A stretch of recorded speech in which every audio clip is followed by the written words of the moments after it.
श्रद्धालु। संवाददाता देविदास शारदा ने श्रद्धालुओं से विशेष बातचीत की है, सुनिए। 27 व 28 को 2 दिन छठ का पर्व मनाया जाने वाला है। 27 को यहाँ डूबते सूरज को जल दिया जाएगा तो 28 की सुबह उगते सूर्य को जल दिया जाएगा। अभी मेरे साथी दिखाएंगे यहाँ पर जितने भी श्रद्धालु हैं अपने अपने जहाँ पूजा करने वहाँ पर वेदी बनाई जा रही है। और इसके अलावा बात करें तो विभागों की, तो विभागों के द्वारा भी प्रॉपर काम किया जा रहा है। जैसे इरिगेशन डिपार्टमेंट, उसके अभी ऐसी यमुनानगर रविशंकर मित्तल ने मैंने एसडीओ टीम के साथ दौरा भी किया है, क्योंकि इस समय मैं अभी आपको दिखाऊंगा कि जो यमुना का जो है पानी है बिल्कुल ना के बराबर है, क्योंकि ये खड़ा पानी है। क्योंकि जिस समय यहाँ श्रद्धालु जो है पानी के बीच में जा कर के पाठ पूजा अपनी अर्चना करते थे, उसके लिए आज रात जल भी छोड़ा जा रहा है। तो ये क्या व्रत है, कैसे मनाते हैं, क्या श्रद्धा है, तो यहाँ पर श्रद्धालु भी हैं, उनसे भी जानते हैं। मैम, एक बार बताएंगे आप ये जो व्रत है छठ पूजा का, छठ मैया का क्या व्रत है और कैसे करना चाहिए, क्या फ़ायदा मिलता है? छठ मैया का दुआ मिलता है हम लोग के, और भूखे रहते हैं व्रत 2 दिन, सुबह जल देते हैं अर्घा, बस यही हमारे के फ़ायदा है। बाल बच्चा के लिए छठ माई के पूजा करते हैं इसीलिए। तो इसमें मतलब अब जो 27 को क्या करोगे और 28 को क्या करोगे, कब व्रती रहेंगे और कौन कौन लोग? 27 को जमुना में जाएंगे, सुबह जाएंगे, व्रत खुलेगा। 28 को सुबह जी यही रहेंगे, 3 दिन व्रत रहते हैं जी। तो कितने घंटे आप भूखे प्यासे रहोगे? निर्जला हम रहते हैं 3 दिन। 3 दिन रहते हैं। हाँ, अभी और भी श्रद्धालु हैं, इनसे भी जानते हैं। एक तो आप कहाँ से, थोड़ा बताएं कैसे व्रत करते हैं, थोड़ा इधर घूम जाए जी। इसमें 3 दिन का व्रत होता है जी, ठीक है जी। एक छोटी जो व्रत होती है उसमें मीठा चावल खाते हैं, शाम को दिन भर भूखे रहते हैं, शाम को मीठा चावल खाते हैं। जो उससे बड़ी हैं मजली जानी, तो उसमें घिया के दाल में डाल के बनाते हैं, दिन भर भूखे रहेंगे, शाम को वो खाते हैं। जो बड़ी वाली होती हैं उनमें कर कुछ नहीं खाते हैं, पूरे दिन पूरे रात 4 बजे शाम को एक घाट पे आएंगे, पूजा पाठ करेंगे, अर्घ देंगे, उसके बाद घर जाते हैं। फिर घर से 3 बजे भोर में आएंगे, जमुना में खड़ा रहेंगे, अर्घ देंगे। जब सूरज नारायण उगेंगे उनका अर्घ करेंगे, पूजा पाठ करके तब घर जाते हैं। तो ये कब से परंपरा आ रही है और क्या फ़ायदा मिलता?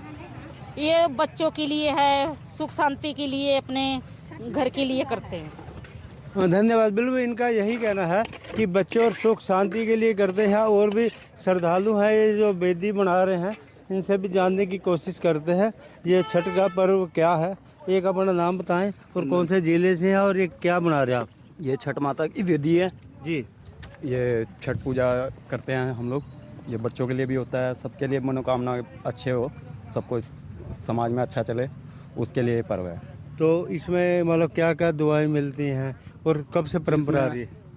अब ये तो नहीं मुझे पता है मैं कि कब से हो रहा है ये, लेकिन हाँ जब से मेरे को जन्म ले रखा हूँ तब से ये हो रहा है। ये कितने साल हो गए आपको? मेरे को 28 साल हो गए जी।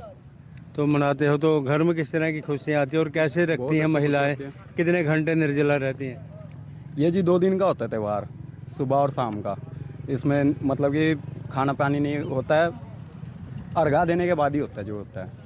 इसमें हमारी माता, हमारी बहन जो भी व्रत रखते हैं वो लोग रखते हैं, हम लोग यहाँ सेवा करते हैं। फिर धन्यवाद। बिल्कुल इनका यही कहना है कि जो महिलाएं हैं वो निर्जला रहती हैं और सूर्य को अर्घ देने के बाद ही कुछ अंजल ग्रहण करती हैं।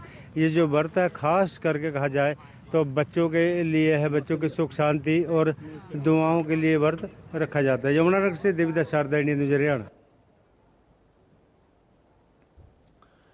तो छठ पर्व को लेकर के प्रशासन की क्या तैयारियां हैं और श्रद्धालुओं को स्वच्छ जल मिले, आज रात सिंचाई विभाग के द्वारा इसको लेकर के पानी भी छोड़ा जाएगा। कल सुबह पानी आने के बाद श्रद्धालुओं की सुरक्षा को लेकर के टेम्परेरी व्यवस्था भी की जाएगी।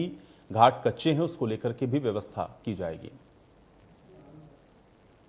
छठ पर्व की तैयारियां जिला यमुनानगर प्रशासन द्वारा जोरों पर है। इरिगेशन के अधिकारी मौके पर पहुंच चुके हैं। अभी मेरे साथी दिखाए ये जो यमुना कैनाल है, किस तरीके से यहाँ पर युद्ध स्तर पर काम चल गया, क्योंकि यहाँ पर जब भी पूजा कोई त्यौहार आता है तो लोग अपना जो भी यहाँ पर पूजा की सामग्री यहाँ डालते हैं। आप देख सकते हैं किस तरह की एक बार गंदगी भी हो जाती है, तो उस गंदगी की सफाई करना और जो पानी है स्वच्छ जल मिले, क्योंकि जो भी यहाँ पर पूजा अर्चना करने वाले श्रद्धालु हैं उनको किसी तरह की दिक्कत ना हो। और क्योंकि इस समय बात करें तो ये जो यमुना में पानी बिल्कुल नहीं या नहर के बराबर है, लेकिन इरिगेशन विभाग के द्वारा पूरी स्पीड से काम चल रहा है, क्योंकि जैसे घाट कच्चे हैं तो लोग आराम से उतर सके। जो है ये रेत भर भर के एक ऐसा प्लेटफार्म भी तैयार किया जा रहा है ताकि लोग पानी में आराम से आ सके। तो हमारे साथ मौजूद हैं एससी यमुनानगर रविशंकर मित्तल जी। सर, आपका इंडिया न्यूज़ हरियाणा में स्वागत है। क्योंकि आज 25 तारीख हो गई है, 27 शाम से छठ पूजा है, तो किस तरह से शुद्ध वातावरण देंगे आप?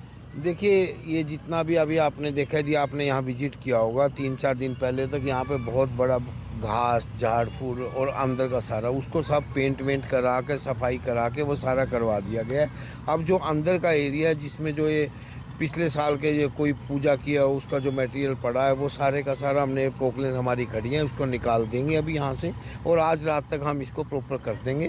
कल से जो लोगों की प्रोटेक्शन के लिए हम बल्लीज लगाएंगे और लाइट का अरेंजमेंट करेंगे ताकि उन बल्लियों से आगे कोई भी नहर के अंदर ना जाए, क्योंकि आज रात को हम इसमें पानी अपने हेड से छोड़ देंगे ताकि करनाल तक वो पानी अपना इसमें पहुंच जाए, क्योंकि छठ पूजा का यमुनानगर और करनाल पानीपत इस एरिया में सभी जगह यमुना के अंदर पानी चाहिए। धन्यवाद सर। ये थे वर्षा रविशंकर मित्तल जी, एससी यमुनानगर है। इन्होंने बड़े विस्तार से बताया है कि यहाँ पर जो भी श्रद्धालु आएंगे छठ पूजा में, चाहे डूबते सूर्य को जल देना या उगते को, यहाँ पर आज रात ही पानी छोड़ दिया जाएगा और यहाँ से करनाल तक जो है पानी चलेगा और श्रद्धालुओं को शुद्ध व स्वच्छ जल मिलेगा। यमुनानगर से देविदास शारदा, इंडिया न्यूज़ हरियाणा। नहाय खाए के साथ शुरू हुआ आज से लोक आस्था का महापर्व छठ, और छठ के व्रतियों ने घर में कद्दू भात बना करके पहला प्रसाद खाया है। छठ व्रत करने वाली महिलाओं ने यह बताया है कि आज से लोक आस्था का पहला दिन कद्दू भात के साथ छठ पर्व की शुरुआत होती है। दूसरे दिन खरना होता है। तीसरे दिन संध्या के समय में घाट पर जाकर डूबते सूर्य को अर्घ दिया जाता है। चौथे दिन उगते हुए सूर्य को अर्घ देकर के इसका समापन किया जाता है। तो जब दीपावली हो जाता है तो गंगा स्नान करते हैं, फिर गंगा स्नान हो करके जिस दिन घिया चावल बनता है, आज घिया चावल कचरी अरिन पकौड़ी अरिन ये सब बनाए हैं। और फिर बना करके फिर अभी सामान सब फल उठ जाएंगे खरीदने के लिए। नारियल लाएंगे, टाब लाएंगे, सूप लाएंगे, बहुत सामान गन्ना लाएंगे, सब चीज़ खरीद करके चावल आटा सब आएगा तब फिर ठेकुआ बनाएंगे। आज कद्दू भात है, वही बनेगा, दाल बनेगा, चना का चावल बनेगा, उसके बाद खाएंगे। फिर सांझ को रोटी सब्जी बनेगा घिया को। फिर कल दिन भर भूखे रहेंगे। सांझ को चावल का खीर बनेगा, कच्चा चावल को, फिर खाएंगे। परसों फिर सुबह से पकवान कौन पकेगा, परसों कुछ नहीं खाएंगे, नहीं सुबह नहीं शाम को, परसों भूखे रहेंगे। आएंगे खाएंगे, अरे ना आएंगे उसके बाद बनाएंगे।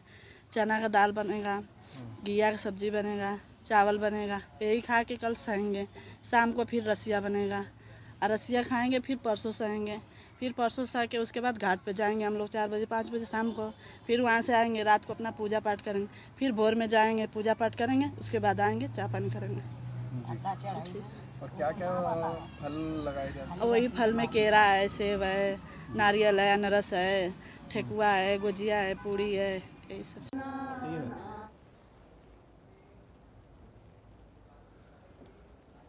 तो फरीदाबाद में लोक आस्था के महापर्व छठ पर हर साल की तरह इस साल भी महंगाई की मार देखने को मिल रही है। इस साल छठ का सामान 25 से 40 रुपए तक महंगा हो गया है। छठ का सामान खरीदने आए लोगों ने कहा है कि हर साल इनके रेट बढ़ते हैं। इस साल भी 25 से 40 रुपए का रेट बढ़ा है। जो नारियल पिछले साल 60 से 80 रुपए में था, इस बार 100 से 120 रुपए में मिल रहा है। लेना तो पड़ेगा, महंगा रहेगा चाहे तो सस्ता ले तो पड़ेगा। ऐसा बात तो नहीं है कि नहीं लेंगे, सामान तो लेना ही पड़ेगा। कितना महंगा दिख रहा है? बहुत महंगा है। पहले कितना सस्ता था, अब कितना महंगा? पहले के युग में तो नारियल 10 के मिलता था, आखने तो 150 के जोड़ा आ रहे हैं। केला 10 रुपए दर्जन था, केला अभी 100 रुपए दर्जन मिलेंगे। पिछले साल की बात करें, कितना महंगा था, कितना सस्ता? पिछले साल कुछ भी सही था, अभी तो ज्यादा महंगा है। कितना लग रहा है, कितना रेट बढ़ गया है? बहुत ज्यादा रेट बढ़ा हुआ है। कि मैं देख रहा हूँ और भी जगह मैं देखा था फूल, तो सूप पिछले की अपेक्षा जो है इस बार तो ज़्यादा ही रेट है। पहले कितना रेट था, अब कितना रेट हो गया है? पहले आई थिंक जो भी है 100 रुपया के अंदर ही आते थे, 100-110। अभी जो है 150 रुपया 1 पीस से। तो अभी देखो भैया, सूप का रेट पूछी हूँ तो 300 रुपए जोड़ा बता रहे भैया। नारियल बताए हैं 150 रुपया जोड़ा। पिछली साल की बात करें, पिछली साल कितना था? पिछली साल तो 100 रुपए जोड़ा था, 100 रुपए का सूप मिल गया था, पर इस बार तो अब के महंगा है। महंगाई बढ़ रही है। महंगाई तो है ही है। वो जो त्योहार मनाने के लिए खरीदारी करते हैं, इसीलिए हम दूर मार्केट से आजादपुर मंडी से लाके सामान बेच रहे हैं। तो वहाँ पे कितना महंगा बता रहे हैं, कितना कॉस्टली हो गया? पहले तो ये था कि 100 रुपए तक में वहाँ से मिल रहा था, तो 15-20 रुपए तो हमें भी चाहिए, यहाँ लाके किराया भाड़ा लगता है, और जिससे हमें भी 10-20 रुपए का लाभ हो जाए। तो अब जो है मंडी से ही इतना महंगा कर रखा है 130 रुपए का, ताकि किराया भाड़ा लगा करके 130-140 तक पहुंच जाए। तो हम 180-150 तक का सूप तो बिकना जायज है।